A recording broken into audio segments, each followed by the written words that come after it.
Allons à Messine pêcher la sardine, allons à Lorient pêcher le hareng. Allons à Messine pêcher la sardine, allons à Lorient pêcher le hareng. Il était deux amants qui s'aimaient tendrement, qui voulaient voyager.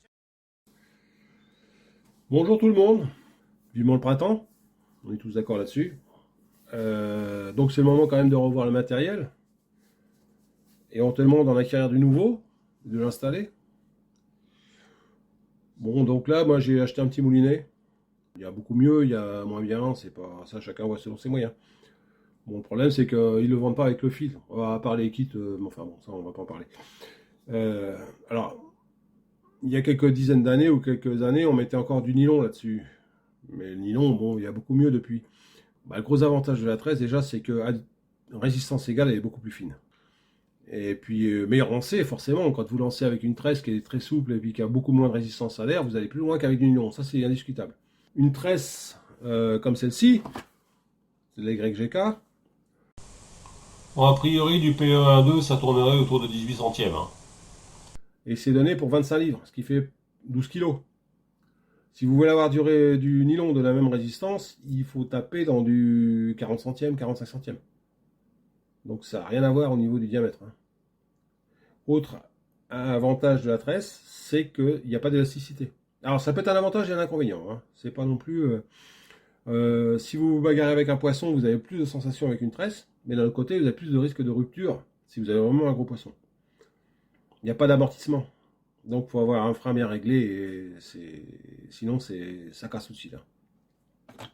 Et le gros désavantage de la tresse par rapport au nylon, c'est que autant que c'est résistant à la tension, que c'est fragile à la friction. C'est-à-dire que si votre fil, votre tresse, frotte sur un caillou ou sur même à la limite des dents un peu pointues d'un poisson, ça casse tout de suite. Donc on ne va pas la laisser en contact direct avec le poisson, qui risque d'aller sous un rocher, de frotter quelque part, à la limite même quand vous le sortez de l'eau contre l'épuisette ou contre le bateau. Il y en a qui n'admettent pas ça, je pêche avec de la tresse, je mets mon hameçon au bout de la tresse. Vous faites comme vous voulez, hein. Mais c'est pas con non plus de mettre un intermédiaire de quelques mètres entre la tresse et l'hameçon. L'hameçon, le leurre ou ce que vous voulez, ou l'appât, peu importe. Donc l'idéal c'est le fluorocarbone. On pourrait mettre du nylon, effectivement. Beaucoup moins cher, beaucoup moins... Pourquoi pas? Mais le fluoro, par rapport au nylon, est beaucoup plus résistant, justement, à la friction. Inconvénient du fluorocarbone par rapport au nylon, c'est qu'il est beaucoup moins souple. Il est beaucoup plus raide. Et les nœuds ne sont pas forcément aussi efficaces que sur du nylon. Avantage du fluorocarbone, mais ça reste théorique. Il est censé avoir le même indice de réfraction que la flotte, autrement dit, il est invisible. Alors ça, je demande à voir. Enfin, en même temps, je ne le verrai pas puisque s'il est invisible. Mais j'y crois pas trop, ça c'est commercial, ça. Non. Alors, la tresse, le moulinet. Donc, comment bien remplir la bobine de manière à ce que le fil arrive en gros à 1 mm du bord de la bobine. Alors, vous pouvez en mettre plus, vous risquez la perruque, autrement dit, de faire des nœuds. Ou alors en mettre moins, mais vous allez perdre de la distance au lancer. Le frottement sera beaucoup plus important quand le fil va se dérouler. Donc l'idéal, c'est de remplir à peu près 1 mm du bord de la bobine. 1 ou 2. Alors vous pouvez remplir à la base avec du nylon, de manière à déjà remplir un petit peu et finir avec la tresse. Mais le problème, c'est combien en mettre, on ne sait pas. Alors ce que je vais faire, c'est que je vais prendre mon moulinet, je vais déjà mettre la tresse.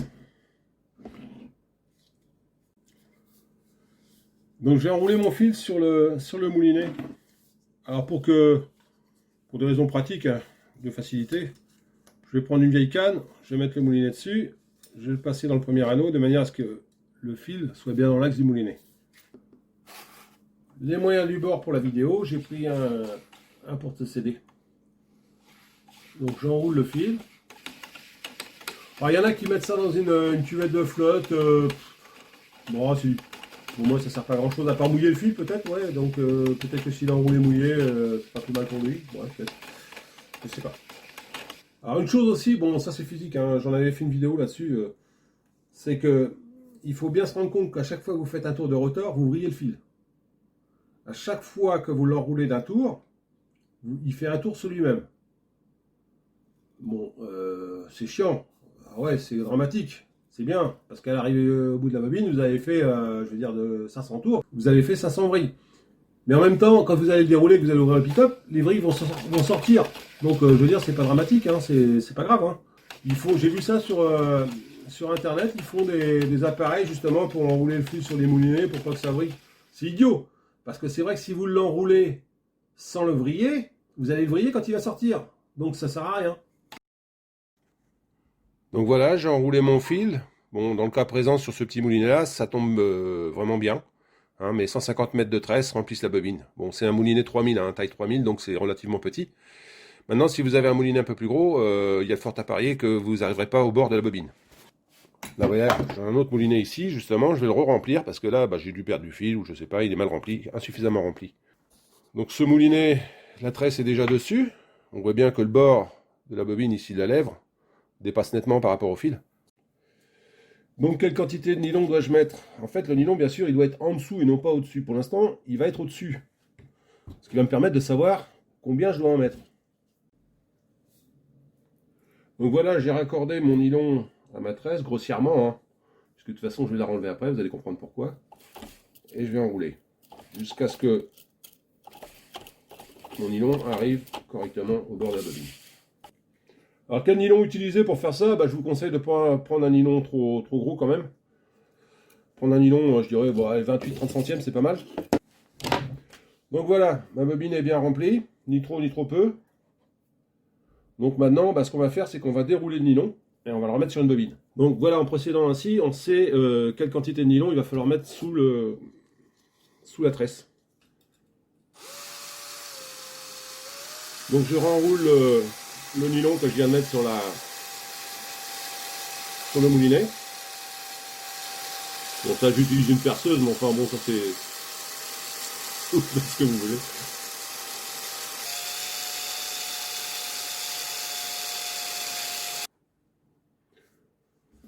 Donc voilà, j'ai rembobiné mon nylon sur la bobine. Alors maintenant, je vais faire pareil avec la tresse. En fait, l'idéal, c'est d'avoir deux bobines de moulinet identiques. On enroule sur la première, on la retourne avec la deuxième bobine. Mais malheureusement, la plupart des moulinets maintenant sont vendus qu'avec une seule bobine. Alors, pour enrouler la tresse, elle va être beaucoup plus longue. Hein. Là, normalement, théoriquement, j'en ai à peu près 150 mètres. Donc, ce que je vais faire, vous pouvez utiliser la technique de la perceuse, comme j'ai fait là. Ou alors prendre un autre moulinet vide. Là, c'est ce que je vais faire. Donc là, voilà, je renroule ma tresse maintenant. Je la sors complètement. Je remets le nylon maintenant, après avoir enlevé la tresse. Hein. Là, je sais exactement quelle quantité de nylon il va me falloir sous la tresse pour être bon. Donc voilà, je remets ma tresse maintenant.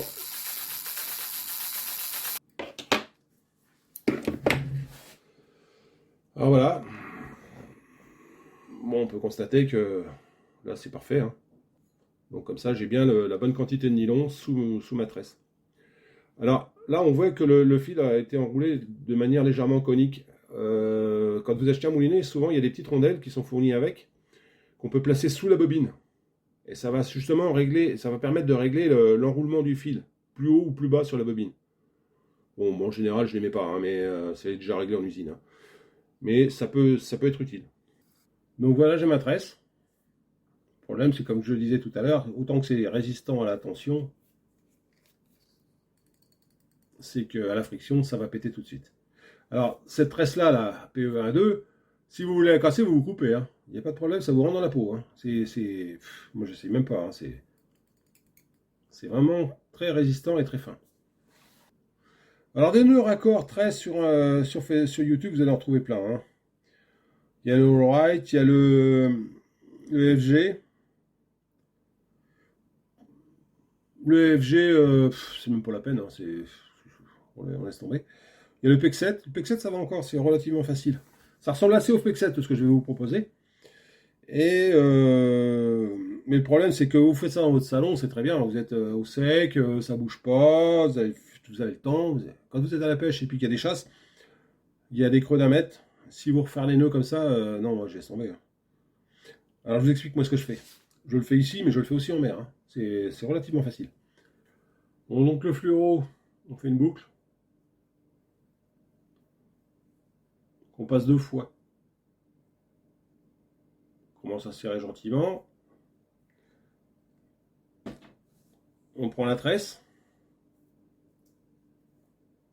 On la passe dans le prolongement du fluoro, hein, pour l'opposer, dans le prolongement.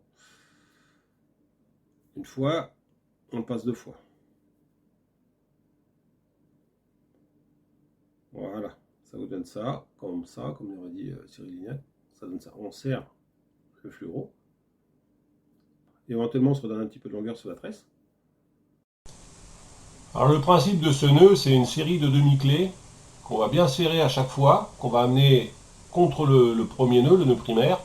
On va serrer, on va serrer. On va en faire, je ne vais pas dire plus possible, mais plus vous allez en faire, plus votre nœud va être long, et mieux il passera dans les anneaux. Voilà ce que ça donne une fois que c'est fini. Attends, on recommence. Vas-y. Mais niveau résistance et au niveau diamètre, une fois fini, du nœud, là, c'est pour moi, ça vaut pas le coup de se casser la tête. Hein. Voilà, cette vidéo se termine. Bon, essayez ce nœud, vous verrez. Enfin, moi, j'en suis très content. Hein. Après, comme je vous dis, il y a mieux, c'est sûr. Il y a toujours plus performant. Mais honnêtement, ça vaut pas le coup de se prendre le chou. Ça marche très bien.